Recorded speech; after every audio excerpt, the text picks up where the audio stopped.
La noche es el momento perfecto para contar lo que nadie se atreve a decir en voz alta. Bienvenidos a un nuevo episodio de Ecos de lo Macabro, donde cada historia podría ser más real de lo que imaginas. Si te gusta sentir ese escalofrío recorriéndote la espalda, suscríbete al canal y únete a esta comunidad de amantes del misterio. Y cuéntame en los comentarios de dónde nos escuchas. Ponte cómodo, apaga las luces y sube el volumen. Hay cosas en este mundo que van más allá de lo que podemos ver con nuestros ojos.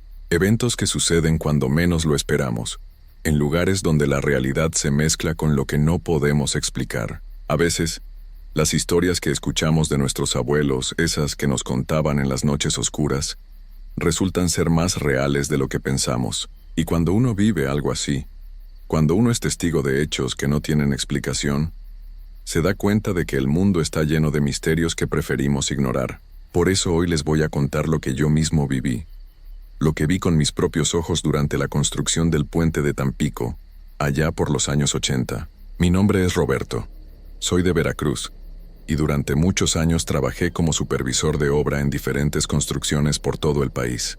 Había visto de todo: edificios que se caían sin razón, accidentes que no tenían sentido, trabajadores que desaparecían de la noche a la mañana. Pero nada, absolutamente nada me había preparado para lo que iba a presenciar en esa obra sobre el río Pánuco. Era el año 1984 cuando llegué a Tampico por primera vez. La construcción del puente había comenzado años atrás, pero las cosas no marchaban bien. Los trabajos se atrasaban constantemente, había problemas con los cimientos, y varios ingenieros habían renunciado sin dar explicaciones claras. La empresa estaba desesperada. Necesitaban terminar esa obra a como diera lugar, porque ya habían invertido millones de pesos y el gobierno federal estaba presionando para que se inaugurara pronto. Fue entonces cuando llegó él.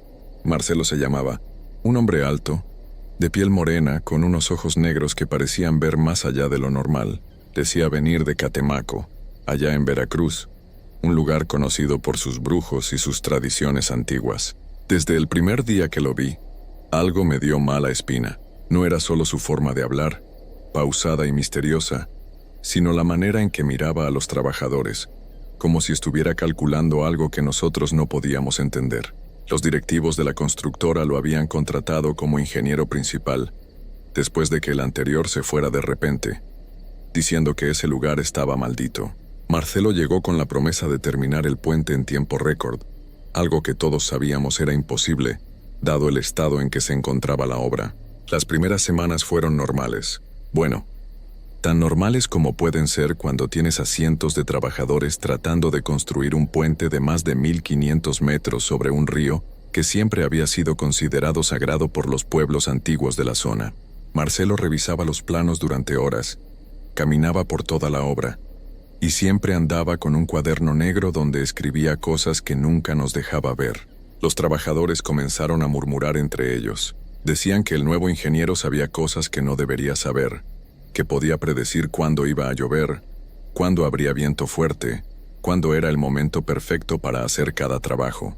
Al principio pensé que eran solo chismes de gente supersticiosa, pero conforme pasaron los días, yo mismo comencé a notar cosas extrañas. Marcelo nunca comía con nosotros. Nunca se quedaba después de que oscureciera. Y cuando hablaba por teléfono, siempre lo hacía en voz muy baja, como si estuviera planeando algo secreto.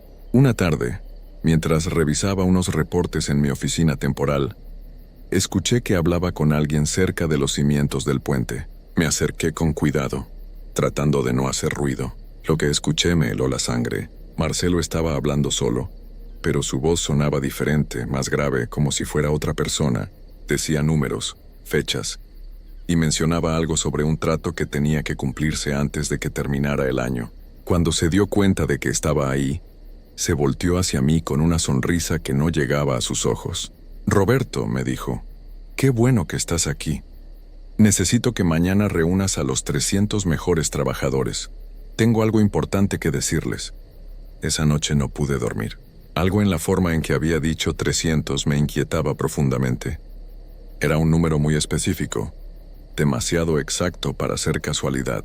Al día siguiente, como me había pedido, junté a los 300 hombres más fuertes y habilidosos de toda la obra.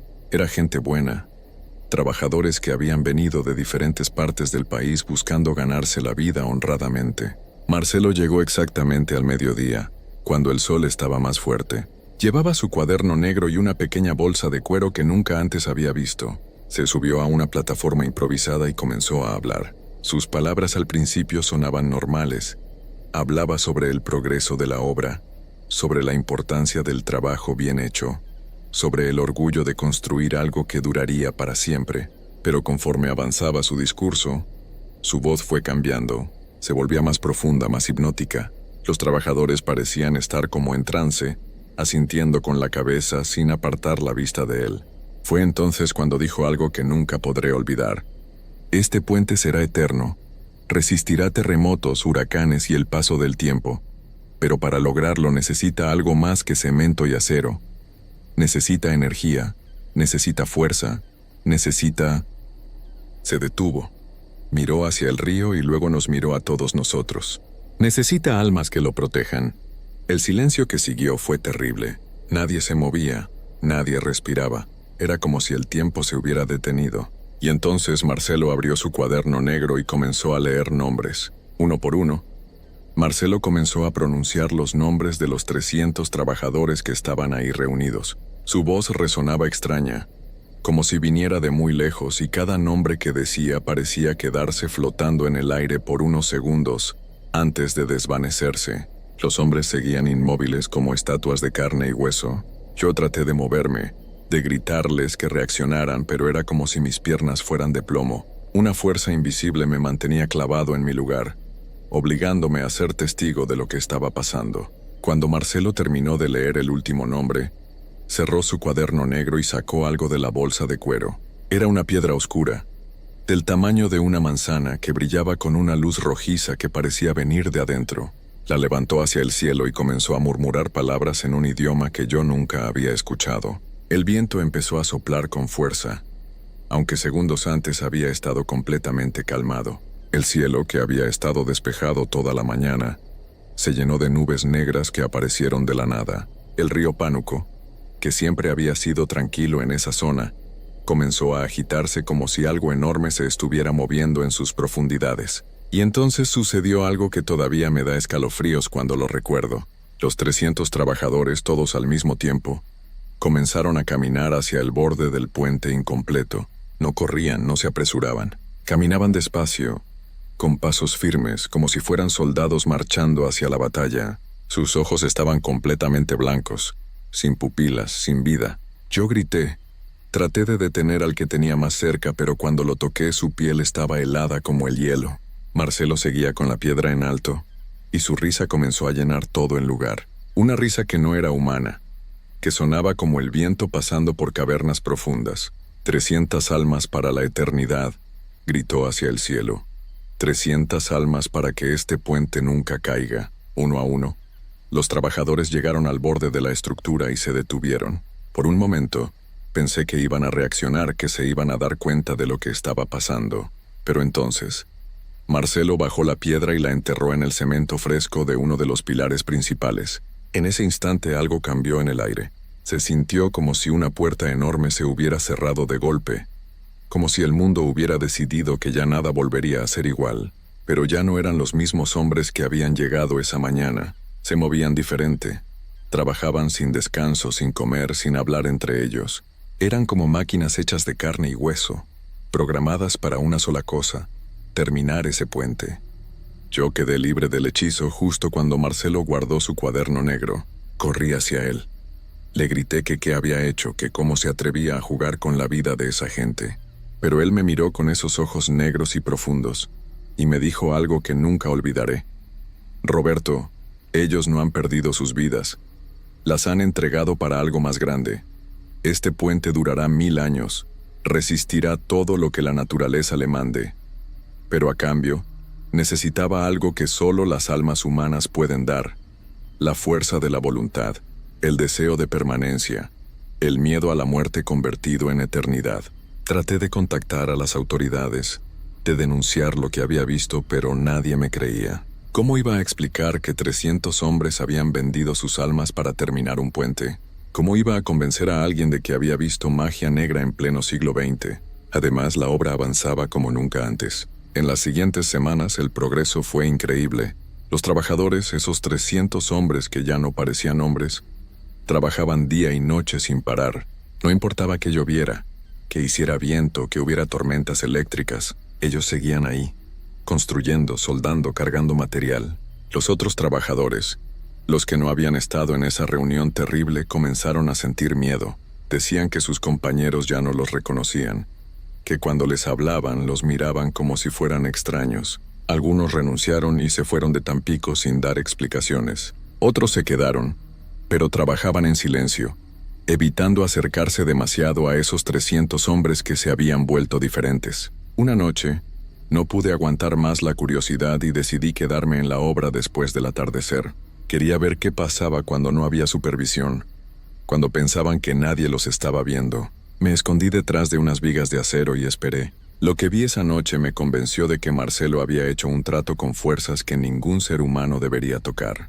Los 300 trabajadores seguían laborando bajo la luna, pero ahora podía ver algo más. Una luz tenue, casi transparente, salía de sus cuerpos y se dirigía hacia los pilares del puente. Era como si parte de su esencia, de lo que los hacía humanos, estuviera siendo absorbida por la estructura, y el puente parecía respirar. Sé que suena imposible, pero les juro que esa construcción de cemento y acero se movía ligeramente, como si tuviera vida propia, como si las almas de esos hombres le hubieran dado conciencia. Marcelo apareció de entre las sombras como si hubiera sabido todo el tiempo que yo estaba ahí. Se acercó a donde me escondía y me dijo: «Ya casi termina todo, Roberto. En unos días más el puente estará listo y el trato se habrá cumplido. Esos hombres volverán a ser normales, pero una parte de ellos se quedará aquí para siempre, protegiendo esta obra». Le pregunté qué iba a pasar con ellos, si iban a recordar algo de lo que había sucedido. Marcelo sonrió, pero su sonrisa me dio más miedo que sus palabras. «Recordarán que ayudaron a construir algo eterno, y cada vez que crucen este puente, sentirán una satisfacción profunda, como si hubieran cumplido el propósito más importante de sus vidas. Pero nunca sabrán el precio real que pagaron». Al día siguiente noté algo más extraño. Los familiares de algunos trabajadores comenzaron a llegar a la obra, preguntando por sus esposos, hermanos, hijos. Decían que hacía semanas que no sabían nada de ellos, que no habían regresado a casa ni habían mandado dinero. Cuando les señalaba a sus seres queridos trabajando en la obra, se quedaban confundidos. «Ese no es mi marido», me decía una señora mayor. «Se parece a él, pero algo es diferente, sus ojos no me reconocen». Era verdad. Esos hombres ya no tenían vínculos con su vida anterior. Sus cuerpos estaban ahí, pero sus almas pertenecían al puente. Una semana antes de que se terminara la construcción, Marcelo desapareció. Simplemente no llegó a trabajar una mañana y nunca más lo volví a ver. Su cuaderno negro también había desaparecido, junto con todos los papeles que había traído de Catemaco. Fue como si nunca hubiera existido, pero su trabajo ya estaba hecho. El puente de Tampico se inauguró exactamente en la fecha que Marcelo había prometido. Fue una ceremonia grande, con políticos, ingenieros importantes y cientos de personas celebrando la nueva obra que conectaría las dos orillas del río Pánuco.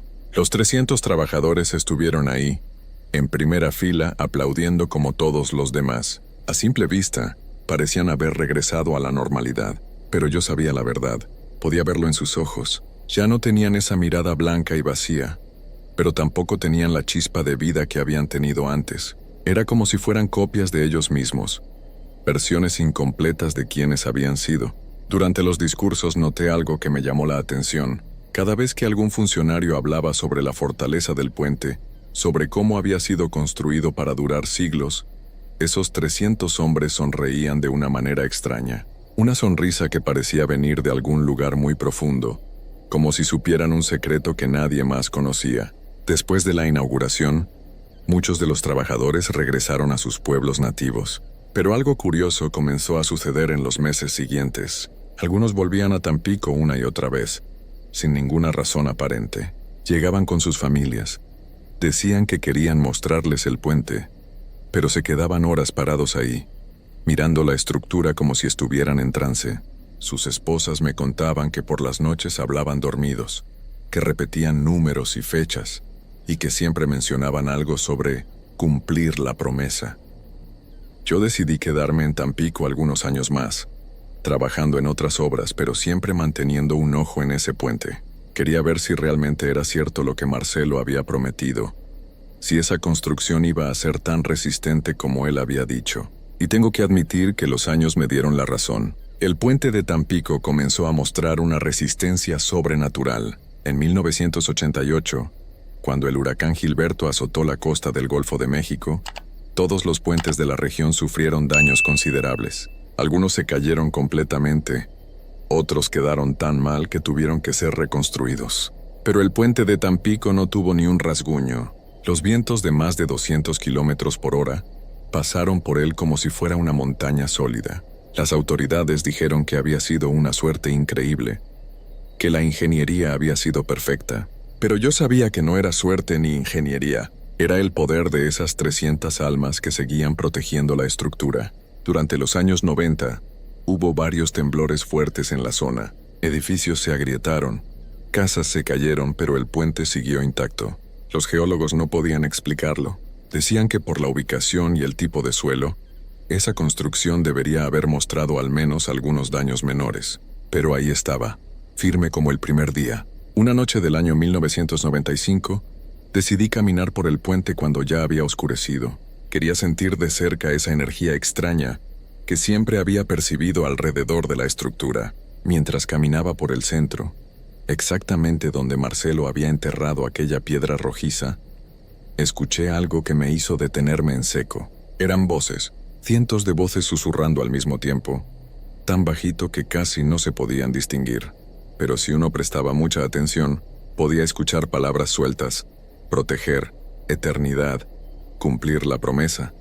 Me quedé ahí parado durante varios minutos, escuchando esos susurros que parecían venir de las mismas vigas de acero. Era como si las almas de esos trabajadores estuvieran hablando entre ellas, coordinándose para mantener el puente a salvo.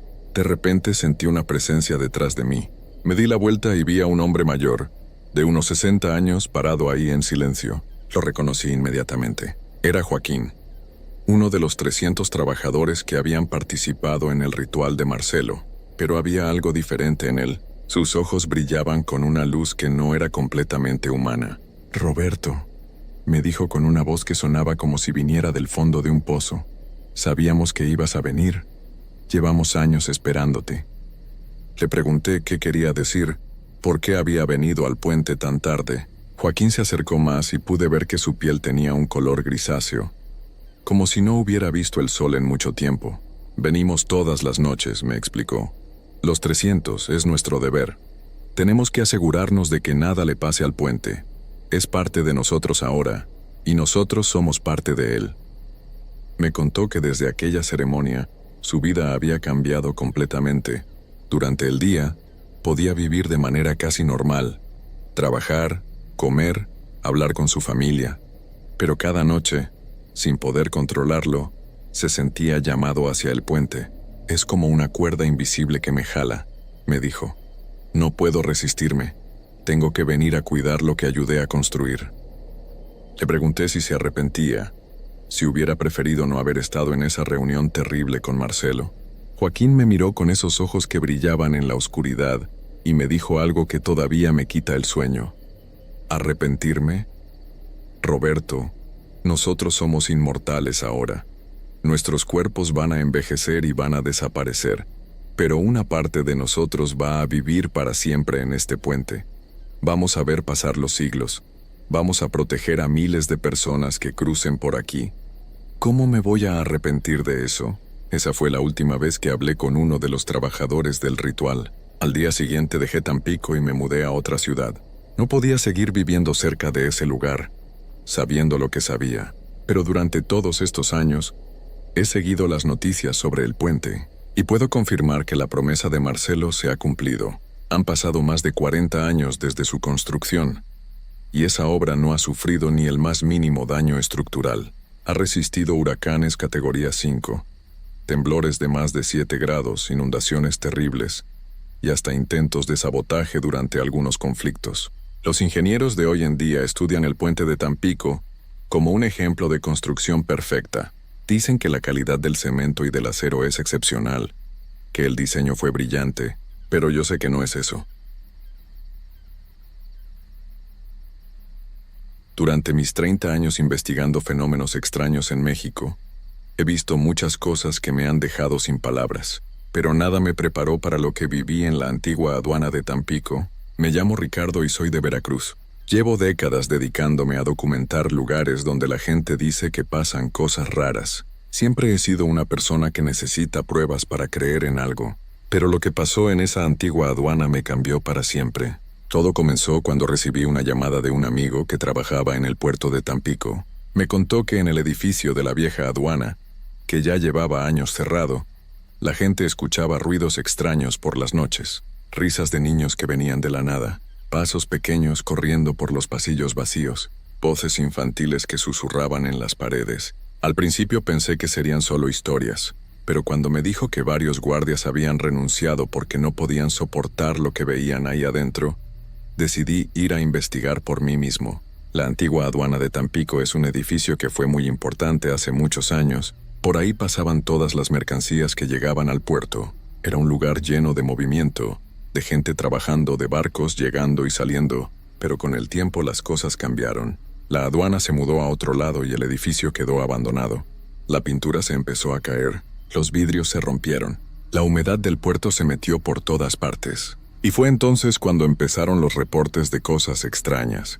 Llegué a Tampico un martes por la tarde. El cielo estaba gris y se sentía esa humedad pegajosa que siempre hay en los puertos. El edificio de la antigua aduana estaba ahí, como un gigante dormido.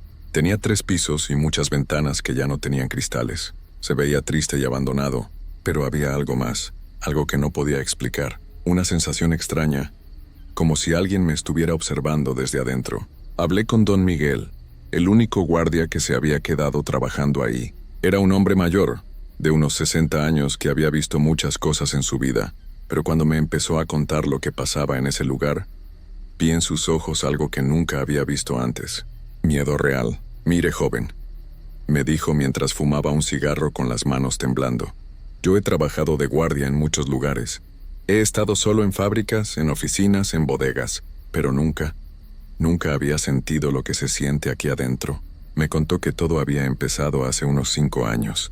Al principio eran solo ruidos, como si alguien estuviera caminando en el segundo piso cuando él estaba abajo. Después empezó a escuchar risas. Risas de niños que jugaban. Al principio pensé que eran niños de la calle que se metían a jugar, me dijo.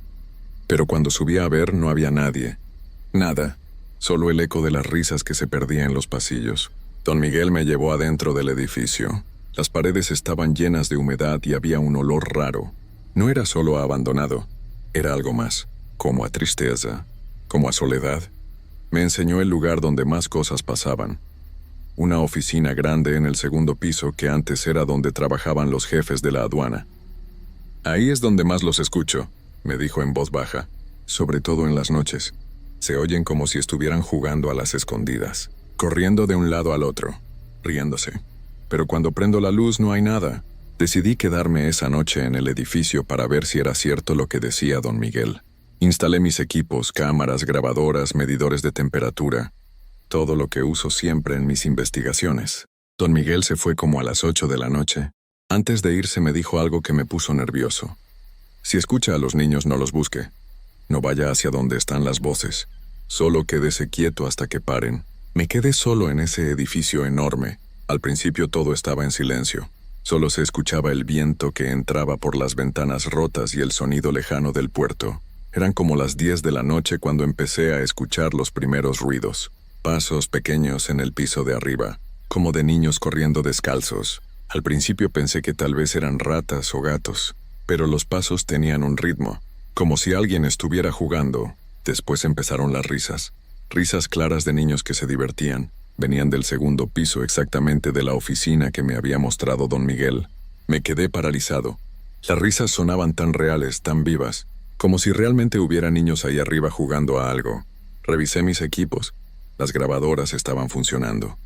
Las cámaras también. Pero lo que más me llamó la atención fue el medidor de temperatura. Había bajado 5 grados en menos de un minuto.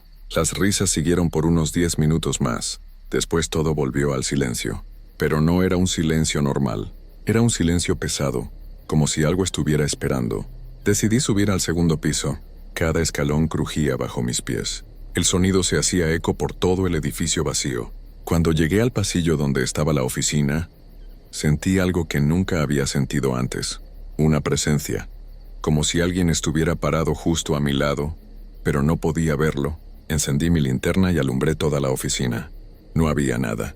Solo muebles viejos cubiertos de polvo y telarañas, papeles tirados por el suelo, pedazos de vidrio de las ventanas rotas. Pero en el aire flotaba algo extraño, un olor dulce como a dulces de niños. Bajé de nuevo al primer piso y decidí esperar. Durante las siguientes 3 horas no pasó nada. Ya era casi la 1 de la mañana cuando escuché algo que me heló la sangre. Una voz. Una voz de niño que cantaba. Era una canción que no reconocí. Sonaba vieja, como de muchos años atrás. La voz venía del tercer piso, donde nunca había subido. Esta vez decidí seguir el sonido. Subí lentamente, escalón por escalón. Mi corazón latía tan fuerte que pensé que se iba a escuchar por todo el edificio. El canto se hacía más claro mientras subía. Era la voz de un niño pequeño, como de unos 8 años. Cantaba algo sobre el mar y los barcos. Cuando llegué al tercer piso, el canto se detuvo. Todo quedó en silencio otra vez. Pero ahí fue cuando lo vi. Al final del pasillo, donde había una ventana rota por la que entraba la luz de la luna, estaba parado un niño. No podía ver su cara porque estaba de espaldas a mí. Era pequeño, como de la edad que había imaginado por su voz. Llevaba ropa que parecía muy vieja, pantalón corto y una camisa que se veía gastada. Me quedé inmóvil. No sabía qué hacer. No sabía si era real o si mi mente me estaba jugando una broma. El niño estaba completamente quieto, mirando por la ventana rota hacia el puerto. Durante unos minutos que se sintieron como horas, ninguno de los dos se movió. Después pasó algo que me va a perseguir por el resto de mi vida. El niño giró la cabeza. Solo la cabeza, sin mover el cuerpo, sin mover los hombros, sin mover nada más. La cabeza giró completamente hacia atrás como si fuera un muñeco roto. Y me miró. Sus ojos brillaban en la oscuridad como si tuvieran luz propia. No eran ojos normales. Eran ojos tristes, muy tristes, como si hubieran visto cosas que ningún niño debería ver. Me miró durante unos segundos que se sintieron eternos. Después sonrió, pero no era una sonrisa alegre. Era una sonrisa que me hizo entender que él sabía que yo lo podía ver, y que eso no era normal. Intenté hablar, pero no me salía la voz. Intenté moverme, pero mis piernas no me respondían. Solo podía quedarme ahí parado, mirando a ese niño que había girado la cabeza de una manera que ningún ser humano podría hacer. Después de lo que pareció una eternidad, el niño volvió a girar la cabeza hacia la ventana, lentamente, sin prisa, como si tuviera todo el tiempo del mundo. Cuando su cabeza volvió a su posición normal, empezó a caminar. Pero no caminaba como un niño normal. Sus pies no tocaban el suelo. Se deslizaba, como si flotara a unos centímetros del piso. Se dirigió hacia una puerta que estaba al final del pasillo. Una puerta que yo no había visto antes. Cuando llegó a la puerta, se detuvo. Volvió a girar la cabeza hacia mí. Esta vez me hizo una seña con la mano. Me estaba pidiendo que lo siguiera. Pero algo dentro de mí me decía que no lo hiciera, que si lo seguía tal vez no podría regresar. El niño esperó un momento más. Después atravesó la puerta. Literalmente la atravesó, como si fuera humo. Corrí hacia donde había estado. Alumbré con mi linterna todo el lugar. No había ninguna puerta, solo una pared sólida con pintura descascarada. En el piso donde había estado parado el niño, la temperatura era helada. Mis equipos se habían vuelto locos. Las grabadoras marcaban sonidos que yo no podía escuchar. Las cámaras mostraban sombras que se movían solas, y el medidor de temperatura marcaba menos de 0 grados en ese lugar específico. Bajé corriendo al primer piso. Recogí todos mis equipos tan rápido como pude. No podía quedarme ahí ni un minuto más. Cuando salí del edificio, don Miguel estaba esperándome afuera. ¿Lo vio, verdad?, me preguntó sin ni siquiera saludarme. Yo no podía hablar. Solo asentí con la cabeza. El niño de la cabeza, siguió diciendo don Miguel. Ese es el que más asusta. Los otros niños solo juegan y se ríen. Pero ese es diferente. Ese sabe que no debería estar aquí. Pero no se puede ir.